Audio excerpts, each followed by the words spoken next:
you for joining us today. We will be doing a short interview, and the first question I have for you is to tell us more about who you are and your personal touching story. I'm Cheryl Walker, and I have been an artist my whole life. And I recently retired from teaching, working with groups to focus on the healing arts, which often is more about one-on-one interaction. I also work with groups, but that's the balance, kind of offering life direction. What drew you towards the healing arts? I first had my hands read by a scientific hand analyst several years ago. I can't even remember what year it was, but I just remember I was kind of in disbelief. Like, is this really true? I mean, I kind of knew it deep down underneath. I got so curious about it that I signed up for the class. I mean, when I learned, I wanted to learn hands for my own personal growth and empowerment, and I learned so much about myself that I realized that I had a lot to share with other people. I didn't believe it at first because there were these gifts that were buried kind of deep underneath that I knew, but then that I'd been pushing them all away.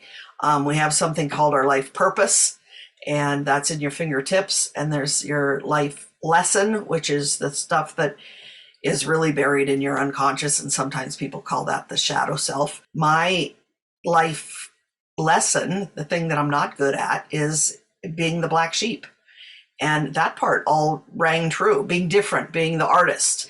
And that's not always a bad thing. It's learning how to manage that and, celebrate being different and not just feeling like you don't fit in. So that part seemed true. But then there were these other aspects that came out, that I was a spiritual teacher and a healer. And I was like, really? Really? So my grandmother trying to impose all this spiritual stuff on me that I was pushing away my whole life. I was like, oh, well, I got to find out more about this. So it was a way to go deeper into myself, and then also turned out to be a way to connect with other people as well. Now, could you also share with us your educational and training background? So I have training in art. I have a Master of Fine Arts in drawing and painting, and that allows me a different way to see. And also I have a lot of teaching experience. I've worked in museums and colleges and so forth. And I also work with underserved audiences, people that might not ordinarily, sort of outside the school system is what I mean by that. Because I'm always really trying to reach people that might not find it on their own. And then I had a 2-year training with Beth Davis on how to read hands. And actually that's continued onward. Every time I read hands, I go a little deeper and I find out more about myself. So it's really a constant learning. But it was an intensive training because there's a lot of science behind it, and charts and graphs and books and all kinds of information to look up and to verify, and connections to make too, because looking at a hand, one marking on its own is often related to several others in the hand. So it's being able to see that bigger picture that I think as an artist, I am able to connect the dots and see from another perspective.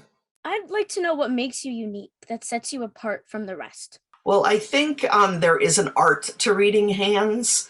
It is a scientific process, but yet the delivery of the message is not always easy to hear, especially when it's a life lesson or things for me like that I knew were always true. How do you tell somebody that?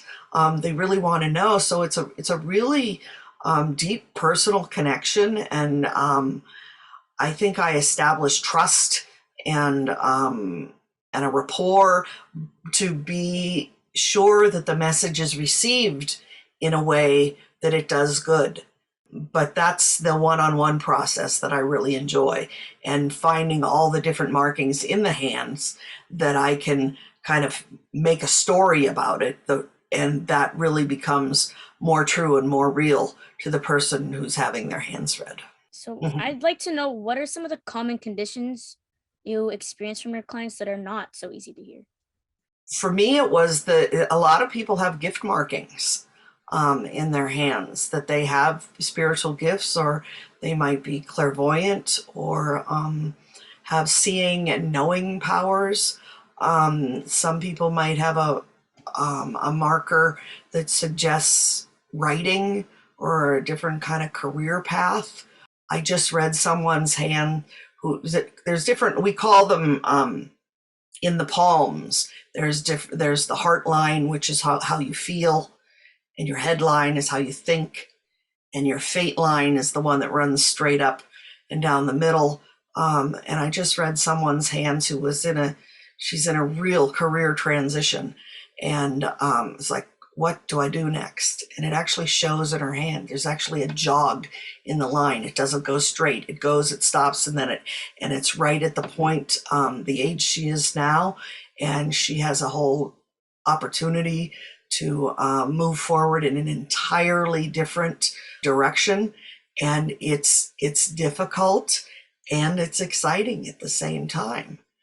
But leaving everything that you thought you trained for behind to do something else is not always easy. Relationships, those kind of issues that are close to the heart show up a lot of times. If there was abuse in the family early on, that's not always easy to talk about. So I think trust is really important, because all of those issues do show up in the hand from early childhood to relationships of things like betrayal in the family.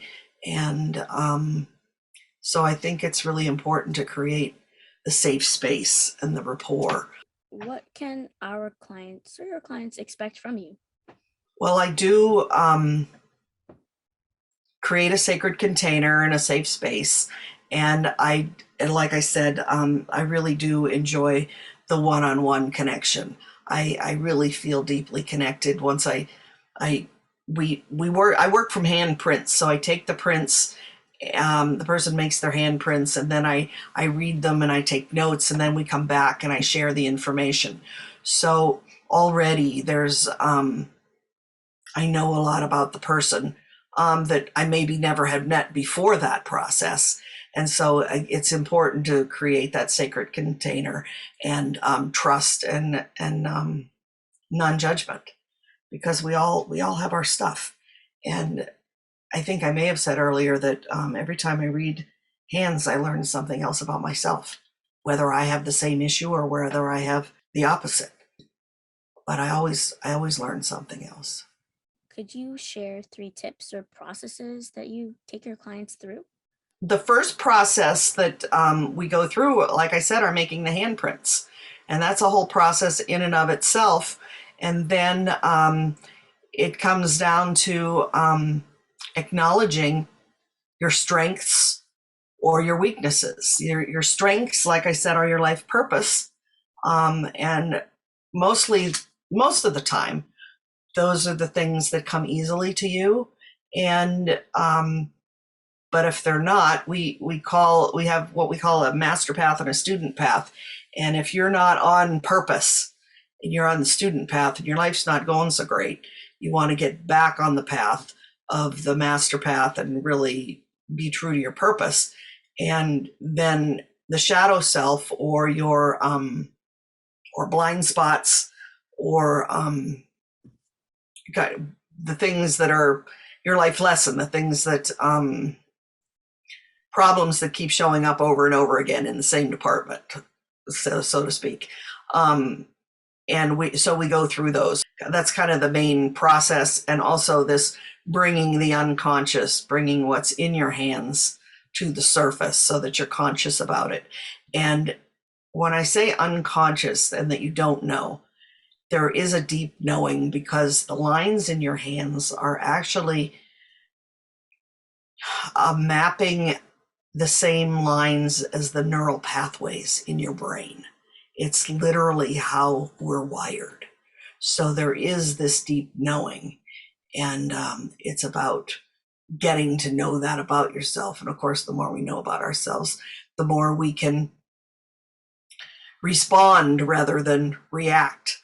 And I love the definition a friend told me about the word responsible or responsibility. It's able to respond in a conscious way from this place of knowing rather than just automatic or without thinking. And those are the unconscious actions that we want to make ourselves aware of so that we can make better choices. So I would just like to know what brought you to Miracles Directory? I think wanting to reach out to more people and find people that I might not ordinarily find. It's all about making connections. Hand analysis really changed my life, so I'm really wanting to share that and have others be as curious and excited about it as I still am, that I was from the very beginning. And what makes you believe that Miracles Directory is making a difference? Well, when we all start shifting what we know about ourselves and become, when we're making choices from these more conscious awareness, then we can make big things happen in the world, but small steps at a time. We don't have to take it all on all at once, but when we each do what we're good at and what we love and authentically connect with other people, we can really make big changes. Uh-huh. So, in what way can you positively impact our Miracles Directory clients? Well, I truly believe that once you really know your life purpose and your life lesson, that you can work from your highest potential and have the greatest impact so that we can all make a big difference. It's a deep personal form of self-empowerment, and it really works. And our last question is, what is your commitment message to everyone? That individually, as a collective, if we are each aware of our highest potential and we're working, um, not working, but just being our true selves and being honest with ourselves and with others, and we all do what we're really good at, that together we all come together and form the big puzzle and can make the outcome so much better.